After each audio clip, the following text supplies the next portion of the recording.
بسم اللہ الرحمن الرحیم۔ سیم ڈیجیٹل میں خوش آمدید۔ ناظرین، آج ہم بات کریں گے ایک ایسے شخص کی جس کی وجہ سے امریکی ایئر لائنز کو $21 ملین کا نقصان اٹھانا پڑا۔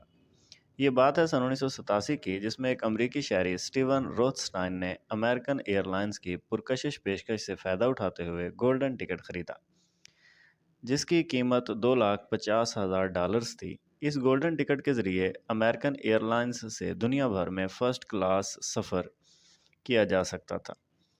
اس کے علاوہ اس ٹکٹ کی شرائط میں ایک شق یہ بھی شامل تھی کہ گولڈن ٹکٹ کا مالک جب بھی چاہے وہ اپنے ساتھ کسی بھی ایک شخص کو سفر پر لے جا سکتا ہے، اور دوسرے شخص کی ٹکٹ کی قیمت $1.5 تھی۔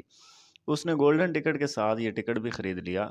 پھر ہوا یوں کہ اسٹیو نے اسی گولڈن ٹکٹ پر 10,000 سے زائد بار ہوائی سفر کیا۔ کبھی اس کا دل کرتا کہ فلاں ملک کے کسی خاص اور مشہور ریستوران کا سینڈوچ کھایا جائے، یا کسی دور دراز کے ملک میں بننے والی آئس کریم وہاں جا کر کھائی جائے، یا دنیا بھر میں ہونے والے کھیل کے مقابلے کو وہاں جا کر دیکھا جائے، تو وہ گھر سے نکلتا، ایئرپورٹ پر پہنچتا، اگلی متوقع پرواز پکڑتا اور من چاہی جگہ پر پہنچ جاتا۔ کبھی ایسا بھی ہوتا کہ بے گھر لوگوں کو ان کے ملکوں میں واپس لانے کے لیے ان کے ساتھ سفر کرتا، یا اگر وہ پریشان ہوتا تو کسی دور دراز کے ملک میں سیاحتی پروگرام بناتا۔ کہا یہ جاتا ہے کہ صرف جولائی 2004 میں اس نے 28 ممالک کا سفر کیا، حتیٰ کہ کئی بار ایسا بھی ہوا کہ وہ کسی کام کے لیے گھر سے نکلتا اور سیدھا ایئرپورٹ جاتا، اور جہاں بھی جانے کا موقع ملتا وہاں کا سفر کر لیتا۔ صرف 2008 کی سٹیٹسٹک کے مطابق اس نے 10,000 بار سفر کیا، اور یہ سفر 10 ملین میل کا فضائی سفر بنتا ہے۔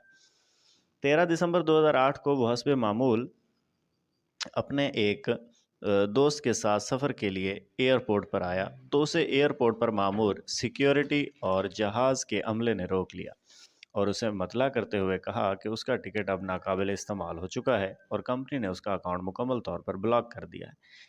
یہ اسٹیون کے لیے بڑا جھٹکا تھا۔ اس نے اپنے دوست سے معذرت کی اور سخت صدمے میں گھر واپس آ گیا۔ اسے بہت زیادہ ڈپریشن ہوا اور چند دن تک وہ سو نہ سکا۔ کچھ دن کے بعد اس کی طبیعت درست ہوئی تو اسے خیال آیا کہ امریکی ایئر لائن پر مقدمہ کرنا چاہیے کہ ایک تو اس کی حتیٰ کہ عزت ہوئی، اور دوسرا ایئر لائن نے اپنے وعدہ کی خلاف ورزی کی۔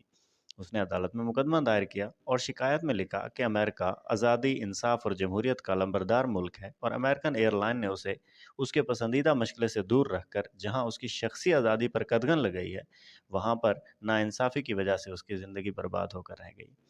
گولڈن ٹکٹ کے شرائط و ضوابط کے مطابق امریکن ایئر لائنز کا فیصلہ غلط ثابت ہوا، اور عدالت نے اسٹیون کو $3 ملین دینے کا حکم دیا، اور ساتھ ساتھ اس کا تاحیات سفری گولڈن ٹکٹ جو ہے وہ بحال کر دیا گیا۔ تو اس طرح ان تمام معاملات کے اندر امریکن ایئر لائنز کو $21 ملین کا نقصان اٹھانا پڑا۔ Thank you.